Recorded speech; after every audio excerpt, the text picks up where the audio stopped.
Hello, my friends. Welcome to Shining Through. I hope your healing journey is going well this week. But sometimes you have those moments where you are just feeling like, ugh, I am never going to make it. Maybe you took the quiz that I have from last week about your phase of the healing journey, and you're not in a place where you thought you were. You have more room to grow that you didn't realize was there. Or maybe you see someone who has a supportive spouse or a healthier body than you, or the money or the time or education, support, strength, faith, whatever it is that they have that you feel like you just don't have. And if you're like most of us in this planet, when you have those voices come in your head, you also have a negative counter voice that says something like, you shouldn't compare. Jealousy is selfish. Or maybe it sounds like, you should be happy with what you have. Don't you see how good God has been to you? Why are you not grateful? You should be happy for them too. Don't you love them? We often beat ourselves up for judging other people, and then we judge ourselves and we feel even more terrible at the end. What if in those moments, comparison could actually be a useful tool for you? Today, in this episode, I'm going to help you make that shift and know how to use comparison curiosity in a way that will help you move forward on your healing journey.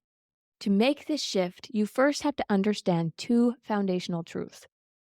Truth number one, why we compare. Now, we have all that drama about not comparing, but what you need to understand is that your brain naturally wants to compare. There's a part of your brain that is actually made specifically to look around at the people who are doing things better than you, see the gap of where they are versus where you are, and try and fill that gap. This part of your brain has one main job: to keep you alive. And this part of your brain is more of a primitive part, and it believes that if you are included, it will increase your chances of survival. Your brain thinks, if I'm not part of the tribe, I'm going to be eaten by a lion. This ingrained instinct in you is still there. And so your brain is naturally scanning for that, trying to make sure that you are included. Who else is included? Be like them. They will have what you need so that you can be safe, you can be loved, you can be accepted, you can be part of the tribe. Because the worst thing that could happen for that part of your brain is for you to be outcast, isolated, alone. We spend so much of our energy reacting to this primitive part of our brain. But this well intended part of our brain is like a toddler with a knife that's running around trying to be useful and actually causing more harm. When we let it be in charge, it makes us miserable and causes more problems. But it doesn't have to be in charge. Before we go to how to do that, we have to remember the second truth. Truth number two, everything you do is to create or avoid a feeling. Everything. So, what feelings would motivate you to want to compare? Think about the last time you felt stuck in comparison. For many of us, it's social media, right? We pull out our phones because we're bored or because we're feeling intense feelings and we don't want to deal with them. And so we go to social media to distract us, where we're like, ugh, I just need something else to do right now. We hop on Instagram or Facebook and we start scrolling. And we naturally start comparing to what we see. That happy couple, oh, we want to feel loved. That person who got a raise or got pregnant or got that thing that you've been wanting for so long. And you just start feeling like you wish that you could be there. That would make you so happy. Or maybe you see a beautiful woman who you've always wanted to look just like her because you too want to feel confident, beautiful, healthy. Or you see that family doing that fun family trip and you just wish you had the money, the financial freedom so that you could go and do that too because you want that rush of fun and excitement. And we see all of these positive things that other people are experiencing, And we want that feeling. Remember, that tribal brain is thinking, I want to do that too. I don't want to be left out. I want to be included. We need to survive. And then you end up feeling jealous. You judge them or you judge yourself or your life, and you feel drained after you've fallen into the social media trap. We've all been there, my friend. And then what meets us on the other end is those voices again that tell you you shouldn't feel this way or you shouldn't have spent time on social media and well, that was just a waste. And why are you comparing? Aren't you happy with what you have? This cycle that is so normal ends up leaving us more defeated and deflated. And so what do? We usually shut out social media or we try and turn off our comparison brain, set boundaries around it. We're not going to do this anymore and kind of resist that natural urge within us, which when you try, your willpower will last for a while, but willpower is a finite resource that you end up depleting and then you go back into the previous cycles. It simply won't work. And then you naturally get stuck on your healing journey, feeling like you're running in circles. Have you felt this before, my friend? I know that I have, and so many of the women I've supported get stuck in this comparison trap, but it doesn't have to be this way.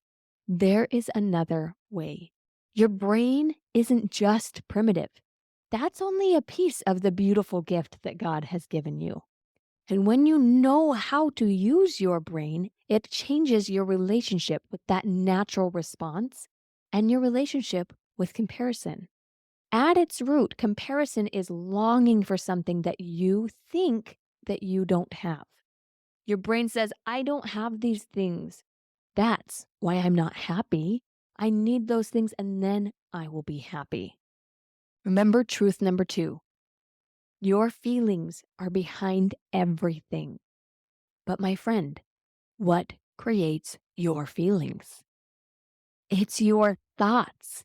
Your own beliefs create your perception of the world, your experience of everyday life. So what if when you're feeling that jealousy pull at you, when you're wanting to compare, instead of pushing against it or judging yourself, you trade that judgment and scarcity for curiosity. You have a plan set in place to tell that primitive brain what to do, to teach that toddler with a knife to be useful. Remember that person that came to mind when I asked you to think of somewhere you are comparing in your life right now? I want you to answer this simple question. What is that person feeling that you want to feel? In the end, what you actually want is the feeling you think they are feeling. Maybe it's safety, peace, courage, joy, hope, love, acceptance, accomplishment, freedom, confidence. These feelings are all beautiful things that you want, and it's okay that you want them. So instead of resisting all of that and judging yourself for comparing, use curiosity to learn from what you're wanting with these 3 simple steps. Allow it, see the whole picture, and focus on the feeling. Let's do this together right now. I want you to think of someone you are currently feeling jealous of or comparing with. It can be the example you thought of before or somewhere else. Just somewhere in your life where you feel like, man, every time I see that person, I just struggle to be okay with my life. You got somebody in mind? Okay, now let's move forward with curiosity with step 1. First, allow yourself to compare and feel jealous for a moment without judgment. Just give yourself space to feel it. It's okay that you feel jealous, that you want that feeling in your life too. If you see a post on social media of somebody traveling and having a fun time with their family, of course you're going to want to have fun too. Let yourself want it. That's okay. It doesn't need to mean anything about you that you want it. Give space for your feelings. That's step number 1.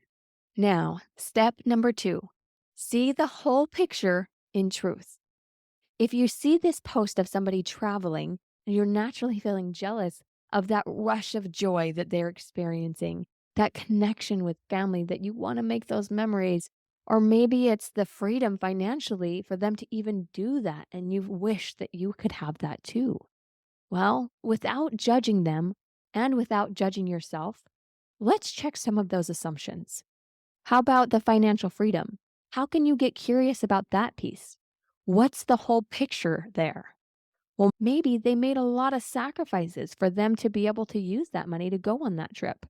And if they have an abundance of money, what other sacrifices have they made in their life to have that abundance? Recognize that if you have one end of that stick, you have to have the other end as well. Maybe they even put it on a credit card and now they're feeling strapped in the financial burden of going on that trip. You don't have the whole picture. And teaching your brain to see it as a whole helps you not feel so isolated from the people who seem to have only the good feelings that it's not actually reality. When you curiously see the bigger picture, it can naturally diffuse some of that jealousy, resentment, comparison, and give you more space to see where you might actually be experiencing some of the feelings that you're longing to have. And that naturally brings you to step three. Get curious about what feeling you are wanting. What was it that was drawing you to that place of comparison? It's okay that you felt that way. There's a bigger picture going on here. But what is it ultimately that you want? Is it excitement and freedom that you're craving? Recognizing that, seeing it as what it is, simply a feeling, can help diffuse the struggle. These three steps of allowing yourself to feel it, giving space to see the bigger picture, and recognizing that it's simply a feeling that you're wanting to feel sets you up to be able to bring it back to your life and decide what you want to do next.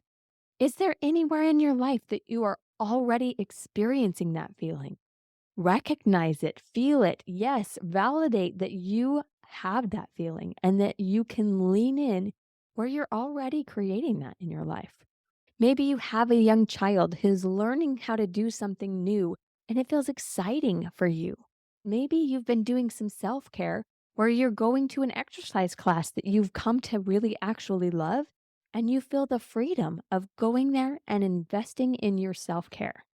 Where in your life are you already experiencing that feeling? It's going to look differently than the person you saw and compared yourself to. But when we approach this with curiosity, we give our brains the job of finding it in our lives instead of finding all the ways that we aren't experiencing it. If you don't have that excited, free feeling or whatever it is that you are longing for, that's the moment where you curiously ask yourself, is this a feeling that's important to me to create? And it may or may not be. It might be that you think you want that, but it actually isn't going to serve you and you don't really care in the end. Or there's a different feeling that you want to invest in more than this feeling of excitement. There was a beautiful moment with one of my clients where she experienced this shift. She had been really grieving and frustrated because her dad's wife was going to get the home that she grew up in and was promised that she could have when she was older. And she was feeling really hurt that that home was not going to be hers. While we were in our session, we processed that feeling, gave her space. Of course, she's feeling hurt. It's totally fine for her to be feeling that way. And then we explored the bigger picture. What is it that was actually going on? Maybe some of the lies that she was believing that she could drop so that she could see the picture clearer. And what was it that she really truly wanted to feel in the end? As we explored what she was thinking and she was feeling, she had the idea, well, what if I bought the house? I could offer to buy it. And then I'm not being a victim of not getting the home, and I can show that it's really valuable to me. And when she had that thought, she realized something. Finding a way to validate what she wanted and allow herself to feel it, released her need to hold on to that desire.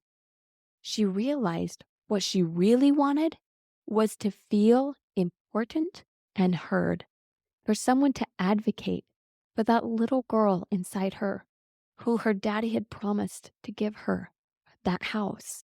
And in that moment, when she was sharing with me, she said the most beautiful thing. She looked at me with one of those empowering smiles and said, I'm that someone. I will advocate for her. I don't even want the house. I just wanted to feel heard. My friends, that moment was so powerful, where she was able to release the need to fight for the home that she actually didn't want to have. It was far away from where she lived. She didn't want the financial burden of it. It was totally fine for her not to have the house.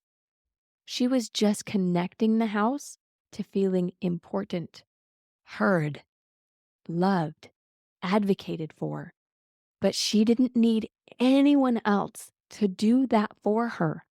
She embraced it in her own life, that she already was creating space for that. She was advocating for herself. She knew she was important, and she wasn't dependent on the people around her and their actions proving that to her. She was able to let it go. And then with that freedom, she decided what to do next. Sometimes curiously finding the feeling you think you want will help you recognize that you don't even want it in your life. It's not something that's important to you, and you can either provide it for yourself or let it go. You don't even need it. Other times, you will find that it's a feeling that is important to you, and you don't have it in your life yet. And that's good information too. That knowledge helps you move forward and know what it is that you want to create, but not with someone else's life, with yours. You are a creator, not a martyr. It's okay that you want the feeling that someone else is experiencing. But my friend, please remember that your thoughts can create your feelings. And if you start practicing new thoughts, you can invite that feeling, whatever it is that you haven't had in your life so far, you can create that feeling right now, today, little by little. But you have to believe you can. It might not all come at once. You might have to take baby steps to get there, but it is possible. Any feeling you want to create is possible. I promise you, I've experienced it and I've watched it over and over again. One of my favorite things to do with my clients is to walk backwards from what they want to create to the thoughts and feelings that will create it. It's so empowering when you start to really start doing these processes in your life and moving forward on your healing journey. So let's do a really quick recap about what you do when you feel triggered by comparison or jealousy. You start out by getting curious with these 3 simple steps: allowing yourself to feel it, seeing the whole picture, and then focusing on what feeling you're actually wanting to create. Then you're able to look at your own life and decide what to do next. Is it already there? Where are you feeling it? Does this feeling even matter to you? If not, drop it and move on. Or if it does matter, how can you create it? What thoughts, feelings, actions would help you create that in your life today? One simple thought, one simple step at a time. My friends, the key to all of this is not to stop comparing, but to stop judging yourself for comparing and instead getting curious and using that information to help you. When you're on social media or other areas of your life, whether you're at church or at school or at work or at home, wherever it is that you're struggling to love yourself, what if you stopped judging yourself? Got curious about what you really actually want, seeing the whole picture, and deciding whether you want to create it in your life or if it's already there. This process will help remind your brain that you are going to be fine and that you truly do have everything you need to survive. And my friend, you are more than a survivor.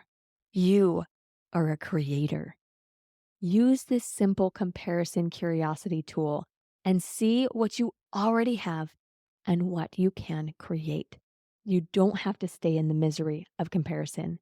You can use curiosity to shine through. Keep shining, my friend. Have a blessed day. Healing is possible. If you feel stuck on your healing journey, you do not have to stay there. I've created an empowering quiz that helps you know exactly why you're stuck, what phase you're at in your healing journey, and gives you 3 simple things you can do right now to help you move forward. All you have to do is go to thelightcoach.com/quiz and take this free 5-minute quiz. I promise it will help you move forward and create that life of peace, hope, courage, and joy that you want to live. It simply starts by taking a quiz and seeing what's possible. I can't wait to see what you create next.